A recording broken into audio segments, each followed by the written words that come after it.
solidariser, solidaire, solidaire. Solidarité, solidaire d'une obligation. Voilà. Et solidaire, c'est commun à plusieurs personnes, de manière que chacun réponde de tout. Une des choses qui est très importante en ville, c'est que si on veut faire société, il faut changer d'être client des autorités ou de l'État en devenant un acteur actif et devenir citoyen.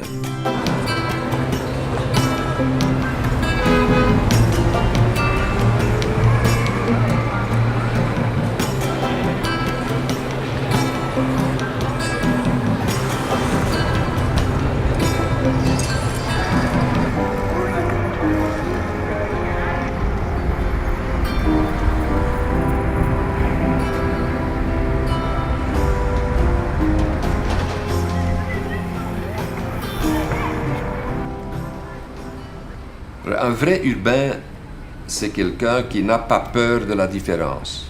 On ne vit pas ensemble en ville sur base de la communauté, d'une tradition, d'une culture commune. L'enjeu, c'est de profiter des opportunités que donne la ville en se construisant, en se frottant à cette diversité et cette différence sans en avoir peur, mais en ayant un intérêt pour cela. L'ASBL Espace P est située rue des Plantes, donc c'est vraiment le quartier nord, tel qu'on l'appelle généralement. Et c'est un quartier qui est composé en grande partie d'une population qui est migrante. Mais c'est un quartier qui est aussi en partie peuplé par une population de prostituées, donc de personnes qui travaillent dans des carrés, donc qui sont des rez-de-chaussée d'habitation qu'elles louent au mois à un propriétaire. Nos projets visent entre autres à créer dans le quartier nord du vivre ensemble, de la rencontre entre les prostituées qui y travaillent et qui parfois y vivent, et puis les riverains qui y vivent et qui parfois y travaillent. Le lien social n'est pas donné comme dans un village, comme dans une tradition, comme dans une famille, où en réalité c'est le rituel qui fait le lien social. Et donc la rencontre en ville se fait dans l'espace public. Et donc la qualité de l'espace public est absolument vitale pour faire une ville.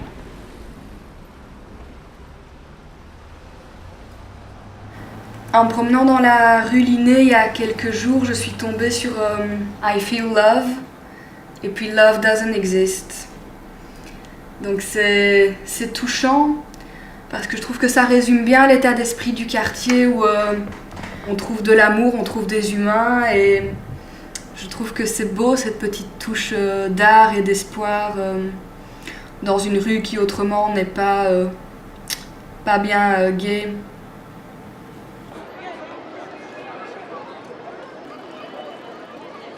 L'enjeu, là, c'est de créer un espace comme la place Flaget actuellement, qui est vraiment multi-usage et qui a le grand avantage qu'elle est tellement ouverte à toutes les possibilités que les gens y font des choses que les urbanistes ou les architectes n'avaient même pas imaginées.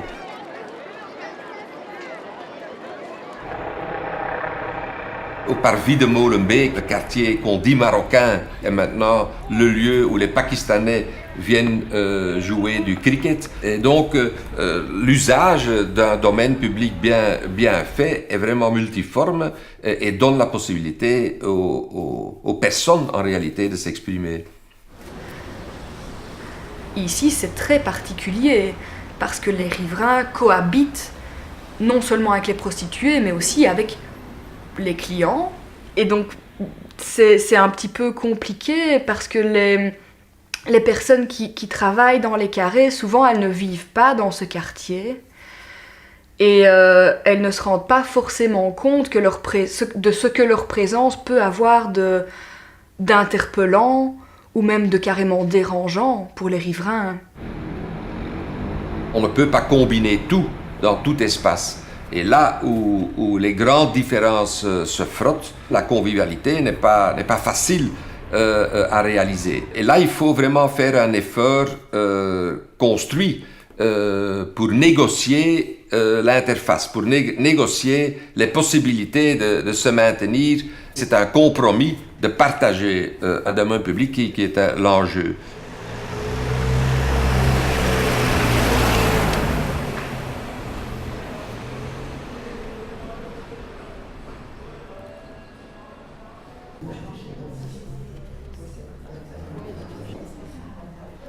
C'est chouette parce que c'est côté de la gare, il y a beaucoup de boutiques ici. Et, c'est pas loin de l'école des enfants aussi.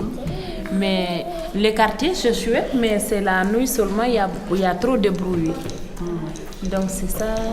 La journée c'est sinon la journée c'est chouette. C'est un quartier très familial et c'est en même temps un quartier de passage. Vous avez des familles qui se sont habituées à certains modes de prostitution. Et la prostitution d'il y a 10-20 ans était moins soumise à pression que maintenant. Avant, c'était une prostitution qui avait un grand rôle social dans le quartier. Elle connaissait tout le monde, elle te renseignait si un gosse courait dans la rue, si c'était normal ou pas. Tu sais, c'était sécurisant presque, je dirais, parce qu'elles étaient là. Même les gens leur disaient bonjour et elles avaient, je sais pas, elles avaient vraiment un rôle social. On a des familles africaines, on a des familles roms, on a des familles turques, on a des familles marocaines. Quand elles viennent ici, le dialogue se crée plus facilement que quand on passe vite dans la rue à côté d'un café où les remarques se font sur les femmes, sur les filles.